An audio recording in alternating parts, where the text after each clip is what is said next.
अस्सलाम वालेकुम। अच्छा जी, रेलेवेंट कॉस्टिंग के एरिया पे कल हमने डिस्कशन कर रहे थे और हमने specific element wise relevant cost कैसे मेजर करते हैं उसमें हमने मटेरियल की ये जो कहानी है थोड़ा सा इसको डिस्कस किया था कि अगर हमें कोई एक प्रोडक्ट की रेलेवेंट कॉस्ट मेजर करनी है तो उसमें प्रोडक्ट बनाने में जो मटेरियल लगता है, how to measure relevant cost of a material जो प्रोडक्ट हमें बनानी है। आई रिपीट, हम रेलेवेंट कॉस्ट हमेशा जो भी फ्यूचर के बारे में फ़ैसला हम करने जा रहे हैं उसमें रेलेवेंट कॉस्ट को ही कैलकुलेट किया जाएगा। Historic cost is never considered, it will always be ignored. जैसे हमने जो इलस्ट्रेशन 1 की उसमें आपने देखा था हमारे पास कुछ मटेरियल स्टॉक में पड़ा भी होता था, लेकिन हमने कहीं पे भी ऐसा नहीं लिखा कि कॉस्ट ऑफ परचेज। कभी भी कॉस्ट ऑफ परचेज रेलेवेंट नहीं होती। स्टॉक में बेशक हमारे पास पड़ा भी हुआ है तो हम उसके लिए करंट परचेज प्राइस ले रहे होते थे या कुछ और वैल्यूज ले रहे होते थे। Cost of purchase was never considered relevant because that is history. History is never relevant. Relevant में हमेशा फ्यूचर का डाटा लिया जाएगा और फ्यूचर का डाटा क्या है, ये गाइडेंस डायग्राम आपको दी गई है और ये ध्यान में रखिएगा ये गाइडेंस डायग्राम आपके में भी 90-95% सवालों पे अप्लाई करेगी। 5-7%, 8%, 10% सवाल ऐसे होंगे जिनमें ये गाइडेंस डायग्राम नहीं अप्लाई करेगी, लेकिन जब आप 2-4-5-6 सवाल इस डायग्राम के मुताबिक कर लेते हो तो आपका दिमाग थोड़ा चलना शुरू हो जाता है इन लाइंस पे। तो ऐसा सवाल आया जिस पे ये डायग्राम अप्लाई नहीं भी हो रही तो आप अपने दिमाग के इस्तेमाल से उसका हल निकाल लोगे, लेकिन आपको करनी प्रैक्टिस ऐसे ही है, ये डायग्राम सामने रख के ही हर सवाल को हल करना है। हाँ, जहाँ पे अप्लाई नहीं होगा उधर हम अपना दिमाग भी इस्तेमाल करेंगे, लेकिन डायग्राम को सामने रखते हुए। जी, कोई सवाल कल की डिस्कशन से, कोई इशू? जी बेटा, रिक्वायरमेंट 2 में किस सवाल की बात करें बेटा? इलस्ट्रेशन 1 या 2? इलस्ट्रेशन 2 में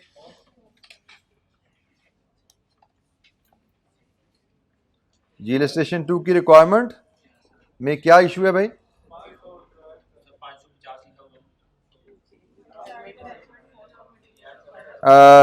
What are the relevant costs of material in deciding whether or not to accept the contract? Assume all the expenses in this contract to be specially incurred beside the relevant cost of material is 550.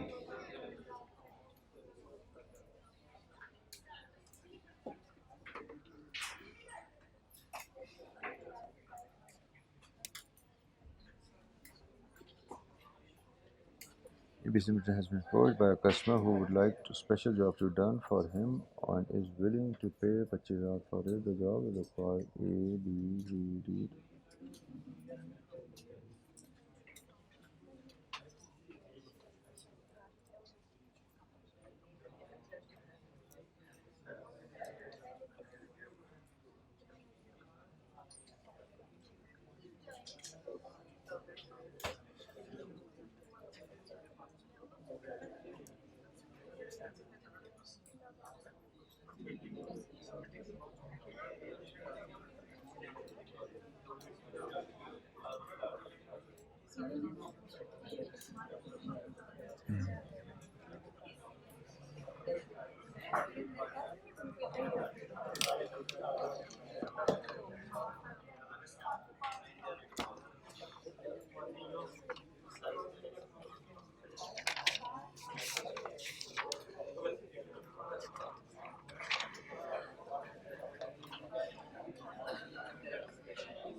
अच्छा जी, यहाँ पे जुमला लिखा हुआ है assume all other expenses on this contract to be specially incurred beside the relevant cost of material is 550। Material के अलावा जो और इस खर्चा इस कॉन्ट्रैक्ट पे होना है वो 550 है। अच्छा, वैसे पता नहीं इसकी ज़रूरत मुझे लगता है थी नहीं इस जुमले की, क्योंकि उसने हमसे मांगा क्या है, तो ये जुमला मुझे लगता है ही एक्स्ट्रा। ठीक है, हमारा सवाल तो वहीं पे जहाँ पे हमने रेलेवेंट कॉस्ट ऑफ मटेरियल निकाली ख़त्म हो जाता है।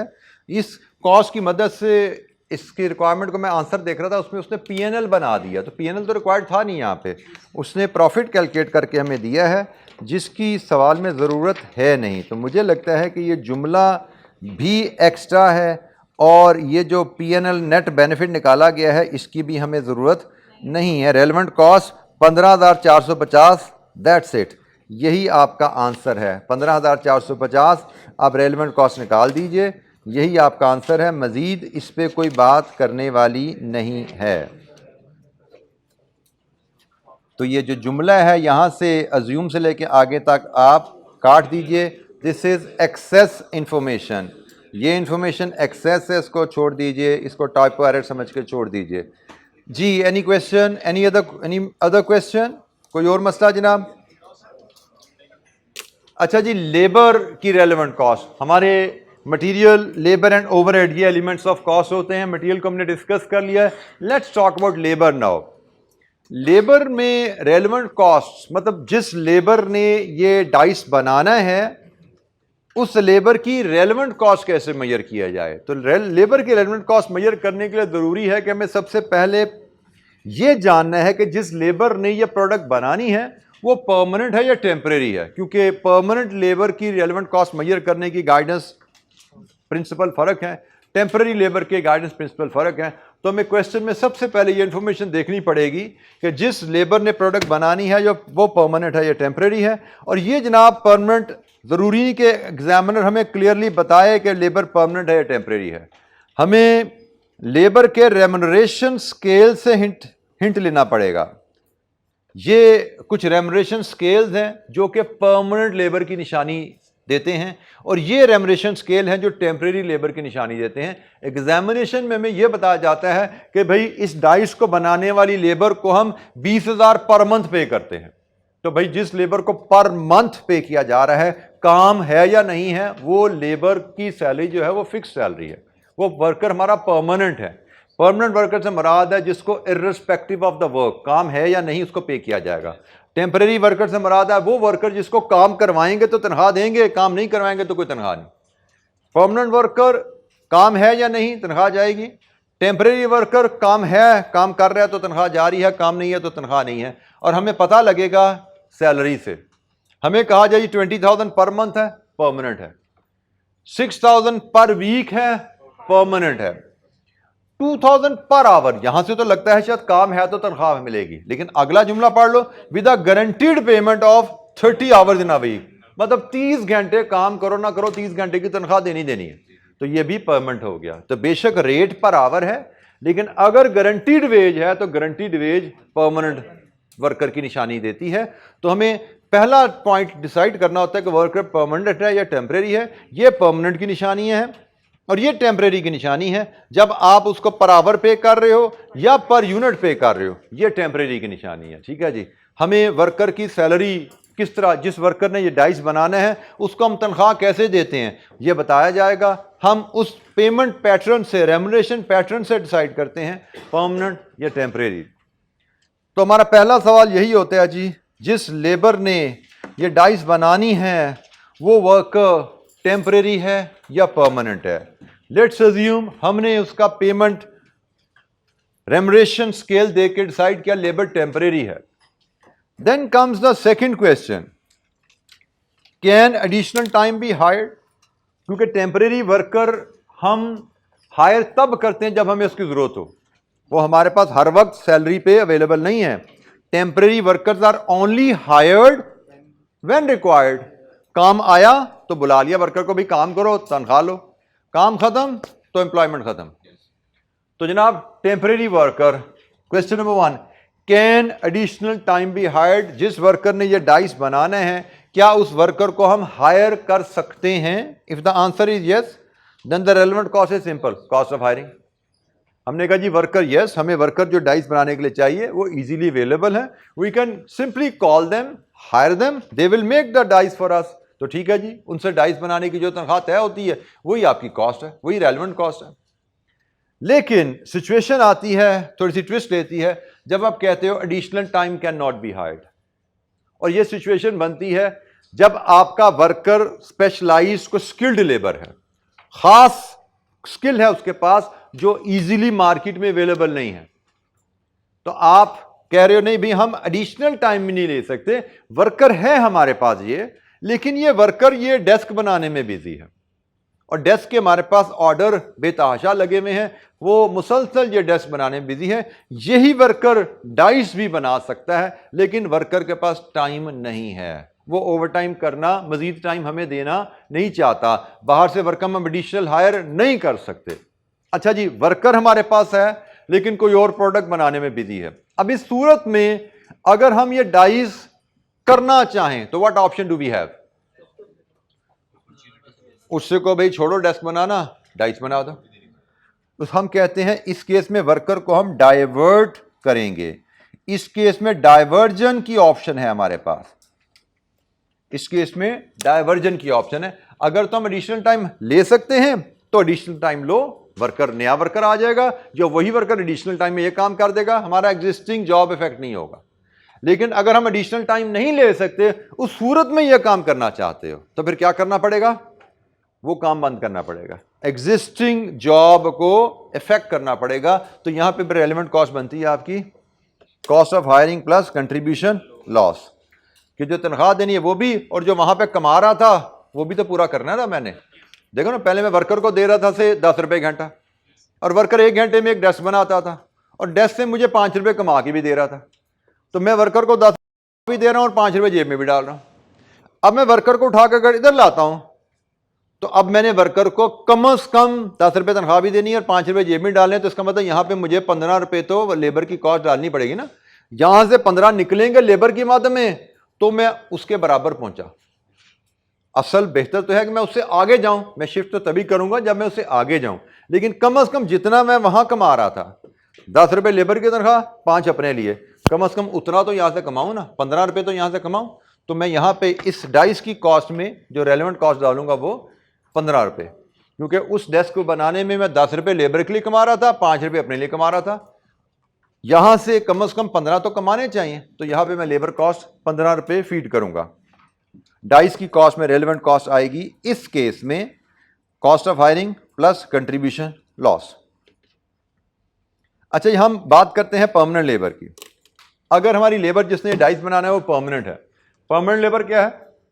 जो ऑलरेडी हमारे पास हायर्ड है, जिसको हम ऑलरेडी मंथली तनख्वाह, वीकली तनख्वाह दे रहे हैं, उसी वर्कर से हमने ये डाइस बनाने का फैसला किया है।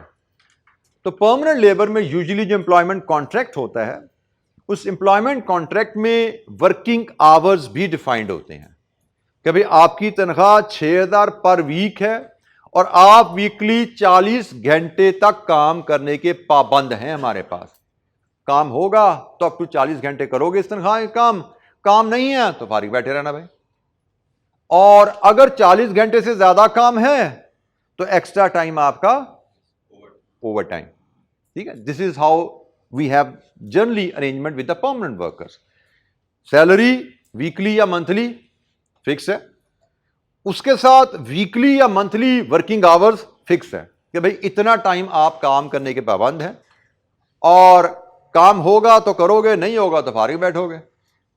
और अगर उससे ज्यादा आवर से ज्यादा काम होगा तो एक्स्ट्रा टाइम आपका ओवर टाइम में काउंट हो जाएगा, जिसका रेट हमें पता है, एक्स्ट्रा डिफरेंट रेट होता है।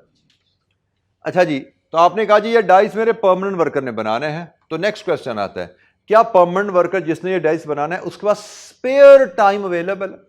स्पेयर टाइम से मुराद आपने जितना कॉन्ट्रैक्ट किया था उसके साथ, उसमें से कुछ फारिग टाइम है उसके पास।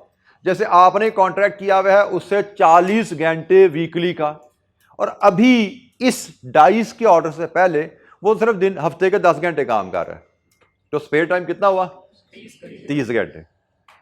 परमानेंट वर्कर के पास स्पेयर टाइम से मुराद है कि उसके जो कॉन्ट्रैक्टेड आवर्स में से अनयूज्ड टाइम उसके पास है। परमानेंट लेबर के साथ कॉन्ट्रैक्टेड आवर्स का कॉन्सेप्ट आता है हमेशा, ठीक है, ये ज़हन में रखना। जब भी परमानेंट वर्कर आएगा कॉन्ट्रैक्टेड आवर्स की इंफॉर्मेशन आपको दी जाएगी कि इस वर्कर से हम इस तनख्वाह में इतना घंटा काम करवा सकते हैं, और स्पेयर आवर से मुराद कितने, इस ऑर्डर से पहले कितने आवर वो फारिग बैठा हुआ है। तो स्पेयर टाइम है, अगर जैसे मैंने कहा 40 में से 10 घंटे काम करता, 30 घंटे फारिग बैठा हुआ है, अगर मैं ये 30 घंटे में उससे डेस्क बनवा लूं, क्या मुझे उसको तनख्वाह देनी पड़ेगी? नहीं, क्योंकि तनख्वाह मैं डेस्क बनवाऊं या ना बनवाऊं वो तो देनी है। इस डाइस की वजह से तो कुछ नहीं ना देना पड़ा, रेलेवेंट कॉस्ट इज जीरो। सो अगर परमानेंट वर्कर ने प्रोडक्ट बनानी है और परमानेंट वर्कर के पास स्पेयर टाइम है, तो स्पेयर टाइम में परमानेंट वर्कर से काम करवाने की कॉस्ट जीरो, मेरी जेब से कोई पैसा नहीं गया, काम हो गया, पैसे तो उस पहले ही जा रहे थे, रेलेवेंट कॉस्ट इज जीरो। लेकिन अगर स्पेयर टाइम नहीं है, फिर नेक्स्ट क्वेश्चन आता है, can additional time be hired? क्या मतलब 40 घंटे का कॉन्ट्रैक्टर 40 घंटे काम कर रहा है, तो फिर ओवर टाइम करा लो। क्या ओवर टाइम कराया जा सकता है? If yes, cost of hiring, वो तो जो भी है वो basic plus premium, what ever is the cost of hiring, that is the relevant cost. लेकिन अगर एडिशनल टाइम हायर नहीं हो सकता, मतलब एग्जिस्टिंग जॉब में बिजी है और ओवर टाइम करने पे तैयार नहीं, थोड़ा सा गोरा माहौल है, ओवर टाइम नहीं करता, वो कहता है वीकेंड फैमिली के साथ गुजारना है मैंने, मुझे नहीं ओवर टाइम चाहिए, फिर क्या ऑप्शन है? डाइवर्ट। जब भी वर्कर के पास स्पेयर टाइम ना हो तो ऑप्शन होती है डाइवर्जन की, और परमानेंट लेबर में डाइवर्जन की कॉस्ट सिर्फ कंट्रीब्यूशन लॉस होती है। ये फर्क जरा हाईलाइट कर लो, टेम्परेरी वर्कर में डाइवर्जन की कॉस्ट क्या है और परमानेंट वर्कर में डाइवर्जन की कॉस्ट क्या है। टेम्परेरी वर्कर में it is cost of hiring plus contribution loss, और परमानेंट वर्कर में it is just contribution loss, cost of hiring वहां पर रेलेवेंट नहीं है। क्यों? आगे किसी एग्जांपल में ये क्लियर हो जाएगा, फिलहाल इसको याद रख लो। Permanent worker and temporary worker divert अगर करना पड़े तो रेलेवेंट कॉस्ट कैसे मेजर करनी है, ये डिफरेंस आगे जाके किसी एग्जांपल में मैं आपको क्लियर कर दूंगा कि ऐसा फर्क आता क्यों है। और यहां पे फिर मैं आपको तवज्जो दिला दूं, जब तक आपको ये डायग्राम याद नहीं हो जाती, हर दफ़ा रेलेवेंट कॉस्ट आपने इंफॉर्मेशन इस डायग्राम को सामने रख के ही मेजर करनी है। तो मैं भी क्लास में जितनी एक्टिविटीज़ करूंगा, शुरू में कुछ 3-4 मैं कोशिश करूंगा इस डायग्राम के साथ ही आपसे डिस्कस करूं। सबसे पहले हम एक इलस्ट्रेशन 3 देखते हैं जो हमारी लेबर के बारे में है।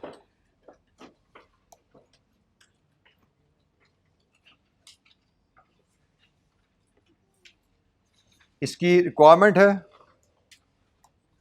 what is the relevant cost of labor for the contract in 3 departments? Relevant cost of labor for the contract in the 3 departments. Azim Limited has been approached by a customer for a price quote for a specialized product G. The project G is a complicated model and would pass through 3 production departments. Below are the details of labor required in each department. Department A, हम एक एक department की detail पढ़ते जाते हैं और उसकी relevant cost in the light of diagram measure कर लेंगे। पहले हम सिर्फ डिपार्टमेंट ए का पैराग्राफ पढ़ते हैं। Contract would require 400 hours of work in department A, where the workforce is paid ₹20 per hour for a fixed 40-hour week. There is currently spare labor capacity in the department A, and there are no plans to reduce the size of the workforce in this department. अच्छा, जब हम पहले department A की workforce से relevant labour cost निकालते हैं, question number 1, is labour permanent और temporary? Labour is permanent, क्योंकि हमें कहा गया है रेट तो बेशक पर आवर है लेकिन फिक्स 40 घंटे की तनख्वाह मिलनी है। काम है या नहीं है? जब फिक्स आवर्स आ गए तो काम है या नहीं, तनख्वाह मिलनी है, तो this is permanent. Question number 2 क्या है जी डायग्राम में? Is spare time available? There is currently spare labour capacity in the department A. The answer is yes. So what is the relevant cost? 0। Permanent labour, spare time available, relevant cost is zero. Department A की कहानी खत्म, diagram से follow किया, permanent labour है, spare time available है, relevant cost is zero. Department B, contract would require 200 hours of work in department B, where the workforce is paid 30 per hour. This department is currently working at full capacity. The company could ask the workforce to do overtime, paid at the normal rate per hour plus 25% overtime premium. Alternatively, the workforce could be diverted from other work that earns a contribution of 10 per hour. अच्छा जी, हम बात शुरू करते हैं वहीं से ही कि जिस डिपार्टमेंट बी की लेबर फोर्स परमानेंट या temporary, ₹30 per hour, this is temporary. Question number 2, can additional time be hired? The work company could ask workforce to do overtime. Yes, additional time can be hired. हमने क्या पढ़ा, अगर additional time higher हो सकता है तो what is the relevant cost? Cost of hiring. आप department B में कॉस्ट ऑफ हायरिंग मैयर करो, क्या है कॉस्ट ऑफ हायरिंग मैयर करो, तो कॉस्ट ऑफ हायरिंग बनती है यहाँ पे 200 घंटे इंटू प्रीमियम है 25%, तो बेसिक रेट कितने हैं 30 into 30 into 1.25, cost of hiring बताओ यहां से जरा 7500। बेटा जरा तवज्जो कीजिएगा, यहां पे अभी बात खत्म नहीं हुई। ये है, हमने कहा कि हम ओवरटाइम वर्कर से करवा सकते हैं और ओवरटाइम करवाने की सूरत में कॉस्ट ऑफ हायरिंग हमारी 200 घंटों की 7500 बनती है। लेकिन इसने यहां पे एक और जुमला लिख दिया आगे, अल्टरनेटिवली एक और ऑप्शन भी है, और वो ऑप्शन क्या है कि आप वर्कर को डाइवर्ट भी कर सकते हो, हायर भी कर सकते हो, डाइवर्ट भी कर सकते हो। तो इस केस में जब दोनों ऑप्शन आ गई हैं तो अब दोनों की कॉस्ट कैलकुलेट करेंगे और फिर जिस ऑप्शन की कॉस्ट लो होगी वो लेंगे। कॉस्ट ऑफ हायरिंग ले ली है, अब आप कॉस्ट ऑफ डाइवर्जन भी कैलकुलेट कर लो। तो कॉस्ट ऑफ डाइवर्जन कैसे कैलकुलेट होती है भाई? टेम्परेरी लेबर की cost of diversion is cost of hiring plus contribution loss. तो 200 घंटे इंटू 30 प्लस 10, ऐसा ही है, ये कॉस्ट ऑफ हायरिंग या कंट्रीब्यूशन लॉस मल्टीप्लाई करो तो 8000। So whichever is lower, cost of hiring is relevant, इनमें से जो लो है वो हम ले लेंगे कॉस्ट ऑफ हायरिंग। ये थोड़ी सी एक एडिशनल बात आ गई कि भाई अगर तो डायग्राम के मुताबिक एक ही ऑप्शन एग्जिस्ट करती है तो उसको ले लो, डायग्राम के मुताबिक दोनों ऑप्शन एग्जिस्ट कर रही हैं तो उनमें से जो लो है, क्योंकि कॉस्ट की कहानी है ना, जिस ऑप्शन पे कॉस्ट कम है वो आप ले लेंगे। तो यहाँ पे हमारी कॉस्ट 7500 आ गई, क्योंकि 8000 के मुकाबले में 7500 बेहतर है। हम वर्कर को डाइवर्ट करेंगे, हमारी कॉस्ट जॉब पे डिपार्टमेंट बी से 8000 लग जाएगी, ओवरटाइम करवाएंगे तो 7500 लगेगी, 7500 इज बेटर।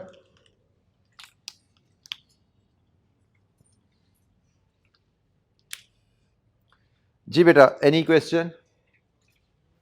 ए की रेलेवेंट कॉस्ट 0, बी की रेलेवेंट कॉस्ट 7500, सी की रेलेवेंट कॉस्ट हम डिस्कस करते हैं। Department C, the contract would require 600 hours of work in department C, where the workforce is paid 30 per hour. Labor in department is in short supply and all the available time is currently spent in making product X, which earns the following contribution. Sale price 20 रुपये, labour 2 घंटे 60 रुपये की, other variable cost 35, variable cost 95, contribution 25 per unit of x. Diagram के मुताबिक चलिए department सी की cost निकालनी है, परमानेंट या temporary? Temporary. Can additional time be hired?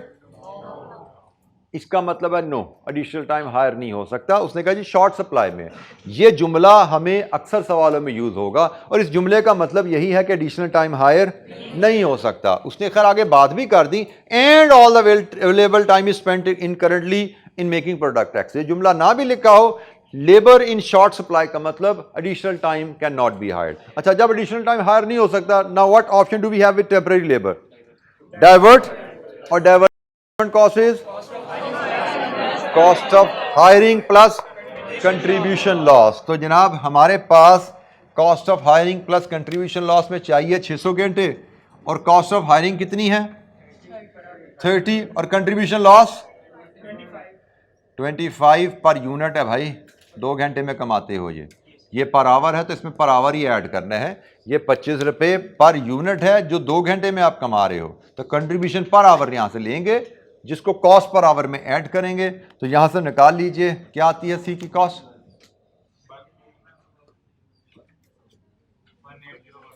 18012 बेटा 25/2 12.5 12.5 जमा 30 42.5 इंटू 600 25,500 और सम कर लीजिए 33,000। This is the relevant cost of labour of this contract.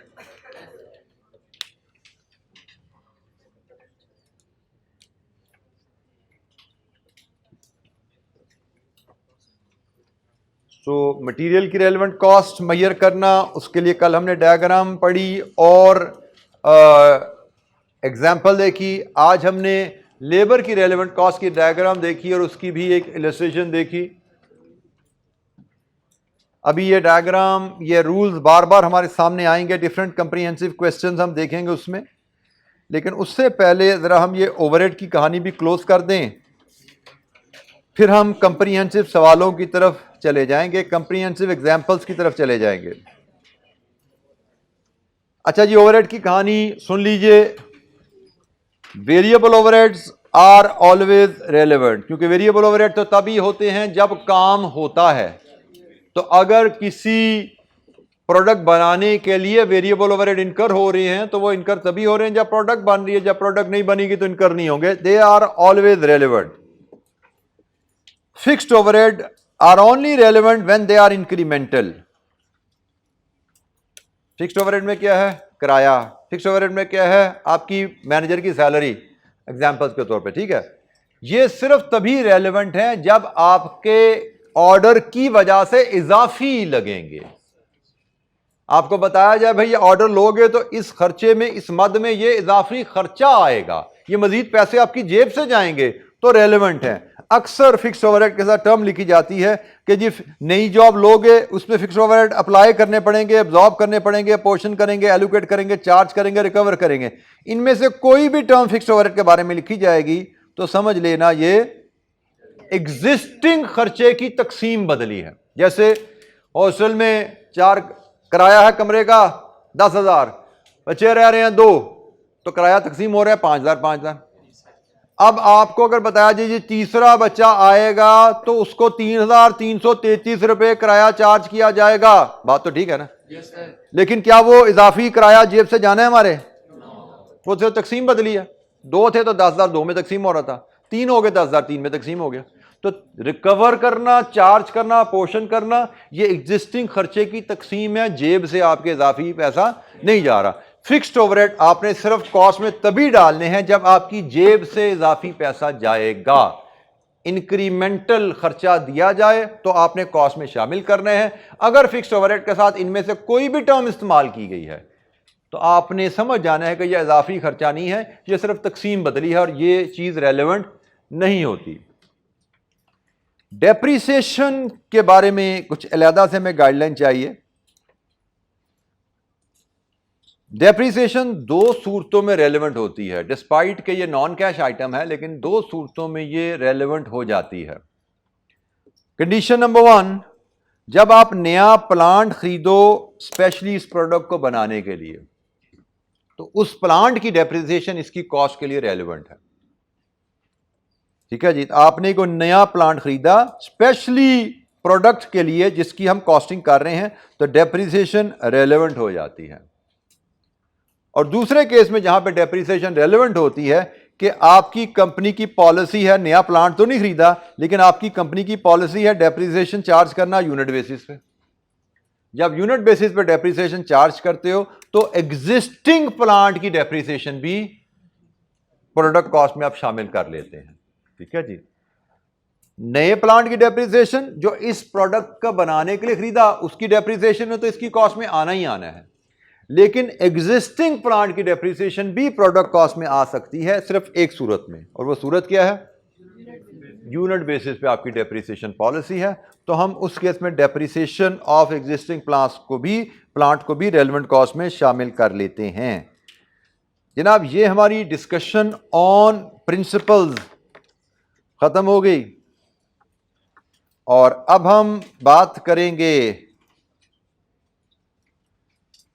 Comprehensive examples और कुछ ये भी खैर कंप्रीहेंसिव क्वेश्चन ही होंगे, मे भी शायद एग्जामिनर क्वेश्चन इसमें पता नहीं है या नहीं है। पहले आप समझिए सारे के सारे कंप्रीहेंसिव इलस्ट्रेशन दिए, एक आध शायद एग्जामिनर क्वेश्चन भी होगा, मुझे लगता है ये शायद एग्जामिनर क्वेश्चन है, लेकिन ये इलस्ट्रेशन भी आपकी बड़ी डिटेल में तकरीबन एग्जाम लेवल के ही कॉन्सेप्ट आपके रिवाइज करवाएंगी। ठीक है जी, तो हम दो इलस्ट्रेशन ये करेंगे, 2 क्वेश्चन ये करेंगे, तो जिसके बाद हमारे पास ये कॉन्सेप्ट अच्छा इस लेवल के क्वेश्चन के लिहाज से तैयार हो जाएगा। लेकिन एक चीज ध्यान में रखिएगा, ये रेलेवेंट कॉस्टिंग का कॉन्सेप्ट इस चैप्टर पे रुकता नहीं है। चैप्टर जो नेक्स्ट है 11, उसमें भी इस कॉन्सेप्ट ने कैरी ऑन है, क्योंकि वो भी डिसीजन मेकिंग का ही चैप्टर है और रेलेवेंट कॉस्टिंग का ही कॉन्सेप्ट उस चैप्टर में भी कैरी हो रहा है। अच्छा जी, इलस्ट्रेशन नंबर 4 एक कंप्रीहेंसिव इलस्ट्रेशन जिसमें हमारी जितनी डिस्कशन हुई है रेलेवेंट कॉस्टिंग पे वो सारी की सारी यहां पे काफी हद तक अप्लाई होगी। सबसे पहले रिक्वायरमेंट पे आ जाइए।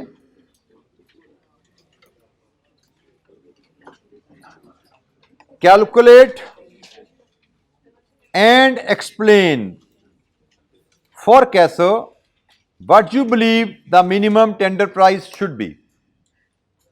अच्छा, मिनिमम टेंडर प्राइस या minimum price of the product का ये असूल ये सीख लीजिए। Minimum price of a product is equal to its relevant cost, ये एक असूल याद रख लीजिए। ये क्वेश्चन में नहीं बताया जाता, ये मैंने आपको यहां पे असूल सिखा दिया, इलस्ट्रेशन है इसलिए यहां पे आपको गाइडेंस के तौर पे दिया गया है। किसी भी प्रोडक्ट की मिनिमम प्राइस से मुराद है उस प्रोडक्ट की रेलेवेंट कॉस्ट। कि जब उसने कहा बताइए मिनिमम टेंडर प्राइस क्या होनी चाहिए, इसका मतलब टेंडर की रेलेवेंट कॉस्ट मेजर कर लो। टेंडर से मुराद आप प्रोडक्ट की जो कॉस्ट एस्टीमेट है, किसी कस्टमर को आपने कॉस्ट एस्टीमेट देना है किसी प्रोडक्ट के बारे में, तो हमें जब मिनिमम प्राइस कहा जाएगा तो हमने प्राइस एस्टीमेट में कोई प्रॉफिट नहीं डालना, सिर्फ प्रोडक्ट की रेलेवेंट कॉस्ट कैलकुलेट करनी है। यही हमारी मिनिमम प्राइस की कोटेशन है। ठीक है जी, तो हमसे उसने यही मांगा कि मिनिमम प्राइस की कोटेशन बताइए क्या है, और ये हमें इस असूल के तहत कैलकुलेट करना है। मैं फिर बता दूं, ये असूल सवाल का हिस्सा नहीं है, ये असूल आपकी गाइडेंस के लिए यहाँ पे लिखा गया है। सवाल सिर्फ ऊपर ही है कि कैलकुलेट करो और एक्सप्लेन करो मिनिमम प्राइस क्या होनी चाहिए। अब हम सवाल पढ़ना शुरू करते हैं। ये इलस्ट्रेशन है इसलिए काफ़ी लेंथी इलस्ट्रेशन है ताकि हमारे मैक्सिमम रेलेवेंट कॉस्टिंग के प्रिंसिपल यहाँ पे रिवाइज हो जाएं। लेवल कॉम्प्लेक्सिटी इसकी नहीं है, बेसिक लेवल इलस्ट्रेशन है, लेकिन कंप्रीहेंसिव है। एग्जाम लेवल क्वेश्चंस के मुकाबले में बहुत ज़्यादा डाटा इसमें अवेलेबल है। इलस्ट्रेशन है, Kaiser has been asked to quote a price for a special contract. He has already prepared his tender but has asked you to review it for him. उसने अपना टेंडर बना लिया है, price quotation बना लिया है, लेकिन वो चाहते हैं हम रिव्यू करें। He has pointed out, उसने हमें बता दिया है that he wants to quote the minimum price, वो मिनिमम प्राइस कोट करना चाहता है, उसने हमें बता दिया। और क्यों? Because he believes this will lead to more lucrative work from in future, कि इस कस्टमर को हमने एक ऑर्डर ले लिया तो अगर हमें मजीद ऑर्डर मिलेंगे उसमें मुनाफा कमा लेंगे, इसमें हमने मिनिमम प्राइस देनी है। अच्छा, मिनिमम प्राइस के लिए कैसर ने अपनी वर्किंग जो बनाई हुई है उसमें material A B C D, labour skilled, semi skilled, unskilled, fixed overheads हैं, फिर कॉस्ट ऑफ प्रिपेयरिंग टेंडर में Kaiser time, other expense, minimum profit, ये सब डाल के कैसर ने अपने वालों मिनिमम प्राइस निकाली हुई है। और हमें नीचे ये अदर इंफॉर्मेशन को पढ़ते हुए सारी कैलकुलेशन को रिवाइज करना है। हमने अपने हिसाब से मिनिमम प्राइस देनी है। ये कैसर के हिसाब से मिनिमम प्राइस है, हमने अपने नॉलेज के हिसाब से मिनिमम प्राइस को रीवर्क करना है कि क्या कैसर ने जो मिनिमम प्राइस निकाली है क्या ये ठीक है या नहीं। जैसे एक बात तो हम शुरू में ही यहां पे गेज कर सकते हैं, प्रॉफिट इसने ले लिया, मिनिमम प्राइस में प्रॉफिट नहीं होता, मिनिमम प्राइस में सिर्फ रेलेवेंट कॉस्ट ली जाती है। तो अब हमने ये जो सारी ऊपर कॉस्ट्स हैं, इन सब को एक एक कॉस्ट को हम पढ़ेंगे। जैसे हमें क्वेश्चन में कैसे है अवेलेबल है डाटा, ये मटेरियल ए है तो ये मटेरियल ए की इन्फॉर्मेशन है, ये मटेरियल बी है, मटेरियल बी की इन्फॉर्मेशन है। तो मैं पूरा सवाल अभी नहीं पढ़ा, मैं एक एक कॉस्ट और उसकी इन्फॉर्मेशन को पकड़ के उसको हम रेलेवेंट कॉस्ट उसकी निकालते जाएंगे, आगे चलते जाएंगे, ठीक है। तो हमने जैसे मटेरियल ए की यहाँ पे पढ़ते हैं, उसने कैसर ने हिसाब लगाया, उसको 3000 kg चाहिए। कैसर का ख्याल है 15 रुपए के हिसाब से इसकी रेलेवेंट कॉस्ट 45,000 बनती है। ये इंफॉर्मेशन है, हम इसको पढ़ेंगे, उसके मुताबिक देखेंगे क्या रेलेवेंट कॉस्टिंग प्रिंसिपल के तहत ये 45,000 कॉस्ट ठीक है या नहीं, हमारे हिसाब से क्या बनती है। जैसे चलें पढ़ते हैं हम जरा। 3,000 kg चाहिए, उसकी रेलेवेंट कॉस्ट निकालनी है। मटेरियल ए के बारे में इंफॉर्मेशन है, 1500 kg of this material is in stock at a cost of 10 रुपए पर kg. Caesar has no alternative use for this material and intends selling it for 5 per kg. However, if he sells any, he would have to pay a fixed sum of 1,000 to cover delivery cost. The current purchase price is 20 per kg.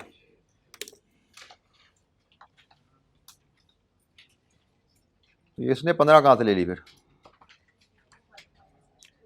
अच्छा जी, अब हमने जैसे चलना है, diagram आपके सामने होनी चाहिए मटेरियल की।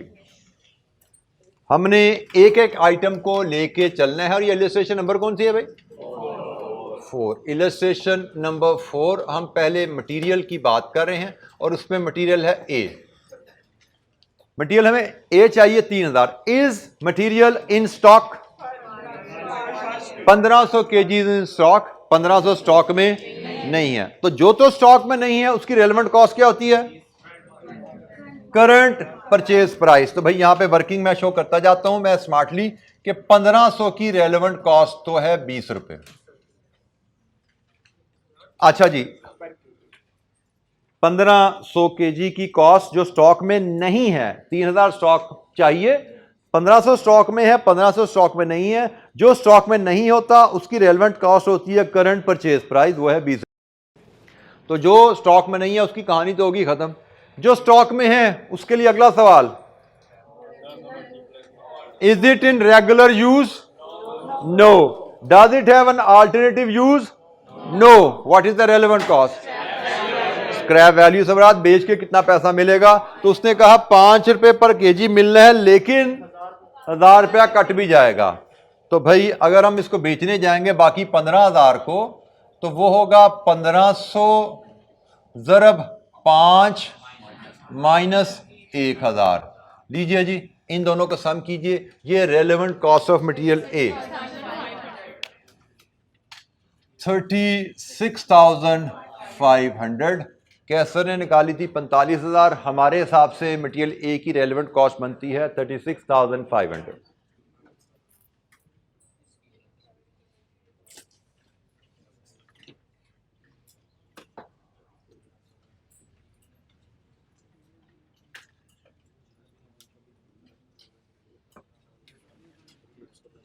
इसी तरह हमें बी, सी और डी की कहानी भी 1 बाय 1 डिस्कस करनी है।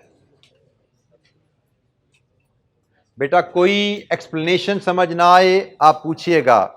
मटेरियल बी हमें चाहिए 1500 kg, कैसर ने 25 रुपए के हिसाब से 37,500 लगाया, लेकिन हम पढ़ेंगे इसका नोट पहले।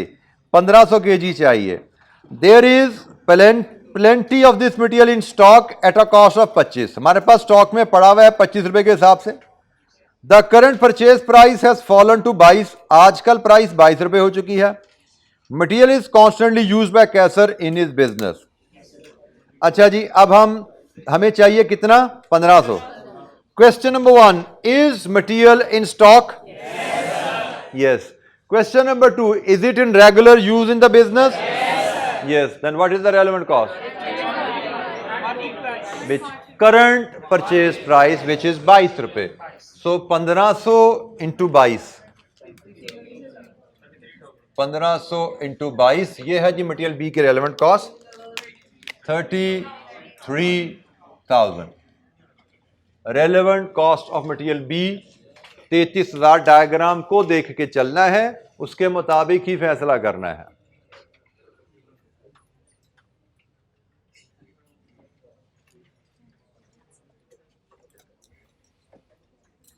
मटेरियल सी 1000 kg लगना है कॉन्ट्रैक्ट में, कैसर ने 50 के हिसाब से 50,000 इसकी कॉस्ट निकाली हुई है। हम पढ़ेंगे नोट पहले।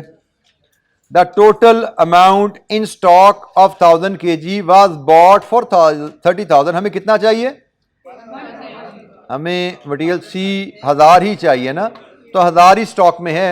खरीदा था 30,000 का, सम टाइम अगो, हिस्ट्री है, इरेलेवेंट है। For another one of contract that never happened, Kaiser is considering selling it for 12,000 in total or using it as a substitute for another material constantly used in normal production.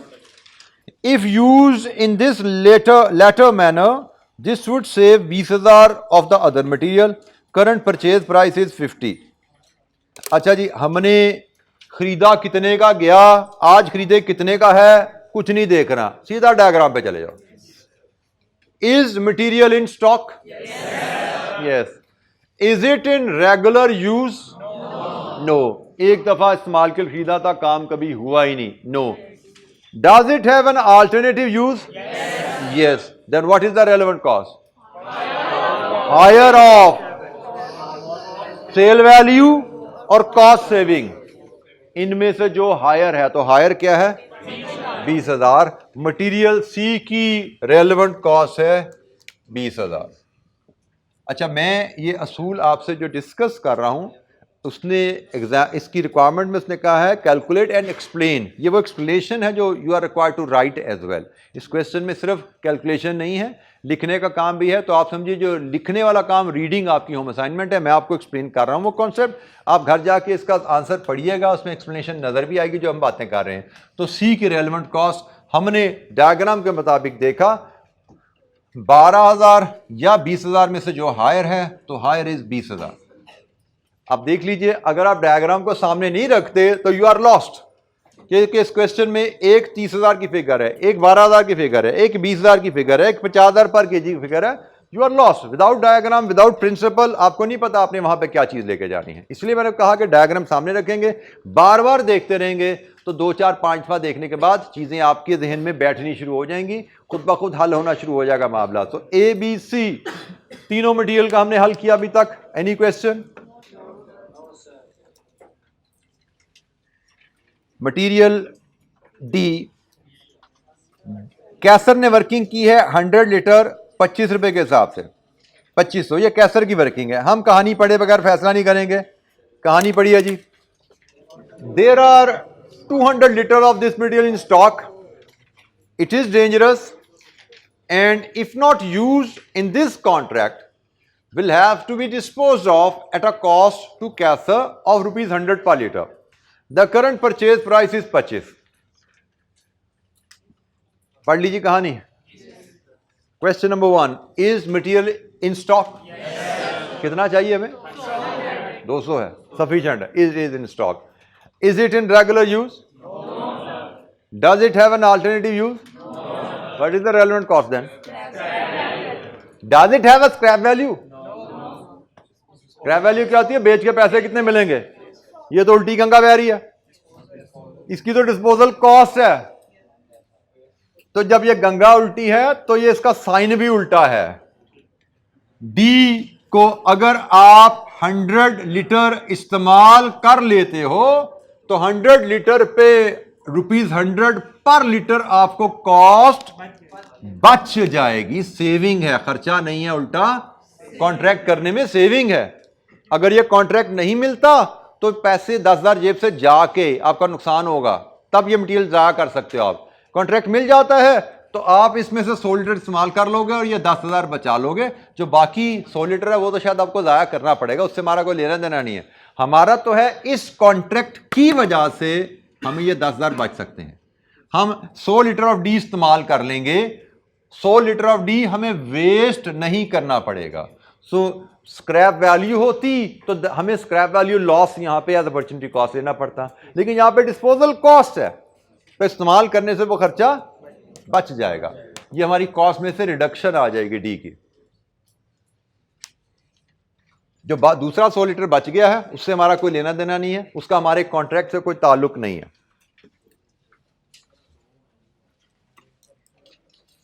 Ji, any question?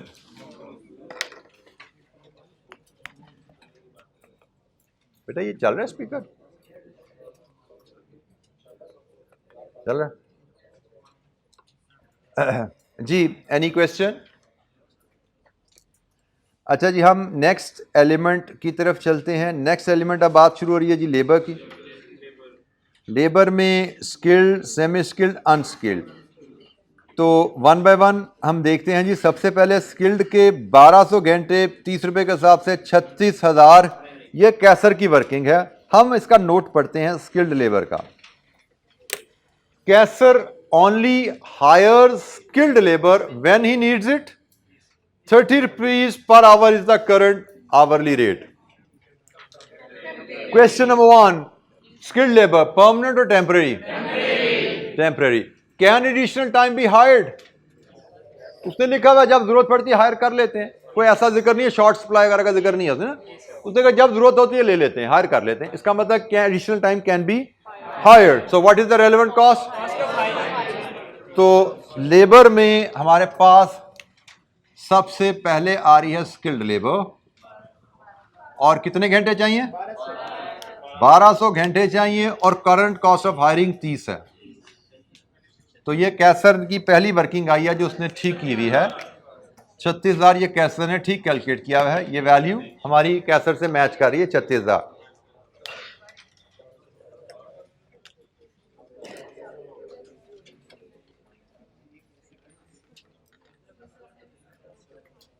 अच्छा जी, इसके बाद है semi skilled 2500 घंटे 20 रुपए के हिसाब से। ये कैसर ने 50,000 इसकी कॉस्ट निकाली हुई है। हम सेमी स्किल्ड का नोट पढ़ते हैं। Semi skilled, Kaiser has a workforce of 100 semi skilled labourer who are currently not fully employed. They are on annual contracts and the numbers of spare hours currently available for this project are 2,000. Any hours in excess of this will have to be paid for at a time and a half. The normal hourly rate is 20 per hour.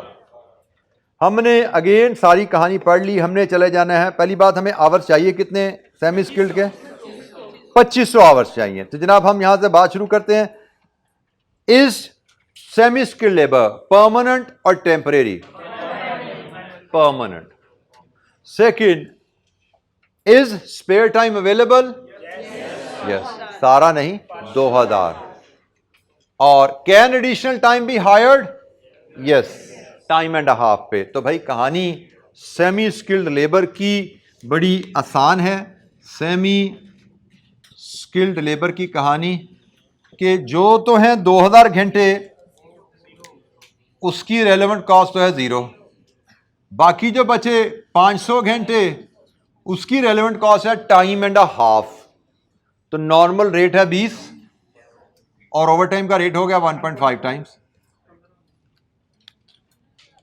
15,000। लीजिए जी, semi skilled labour की relevant cost 15,000।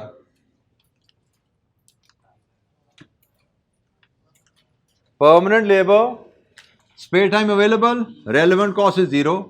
Permanent labor, additional time can be hired, cost of hiring.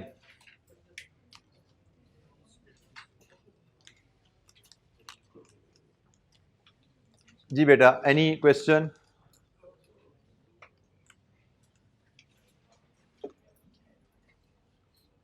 इसके बाद आखिरी category of labour is unskilled.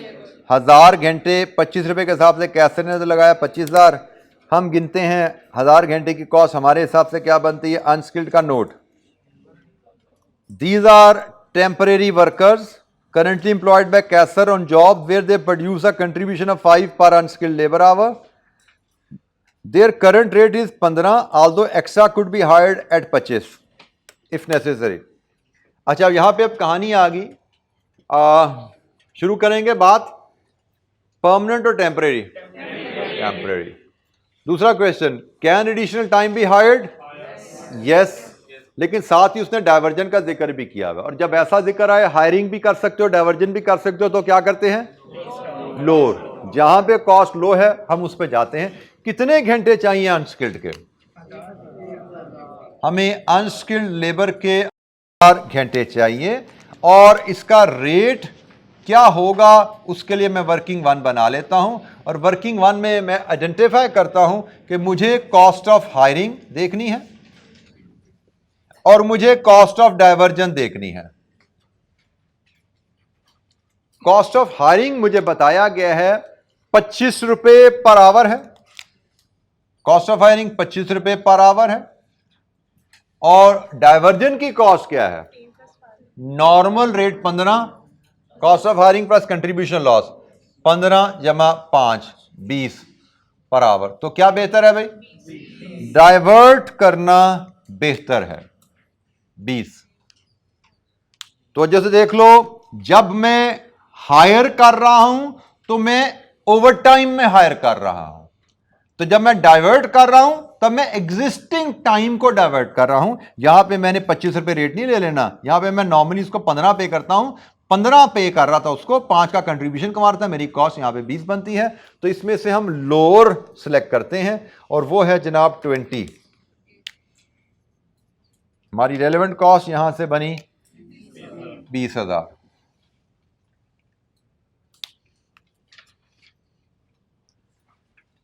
हमने इन दोनों rates में से lower rate select करना है।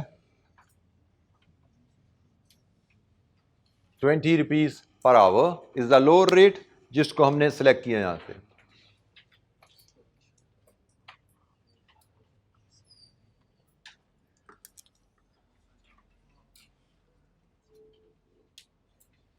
अच्छा जी, हम लेबर तक पहुंच गए। इसके बाद कहानी है फिक्स्ड ओवरहेड की। फिक्स्ड ओवरहेड उसने कहा 4700 घंटे लगेंगे और रेट उसने लगाया 20 रुपए का। फिक्स्ड ओवरहेड जब भी पर आवर दिया जाए, इसका मतलब क्या है? ये हम बड़ी पुरानी बात सीखते आ रहे हैं कि फिक्स्ड ओवरहेड में जब भी कॉस्ट पर आवर दी जाए तो ये OAR है। इसका मतलब ये ओवरहेड एब्जॉर्ब्ड है और absorbed overheads are irrelevant. Fixed overhead में एब्जॉर्ब्ड ओवरहेड आर इररेलेवेंट। छोड़ दिया इसको, ये मैंने आपको नोट बता दिया। और रेलेवेंट कॉस्ट यहां पे मैं लिखूंगा 0। Fixed overhead 0।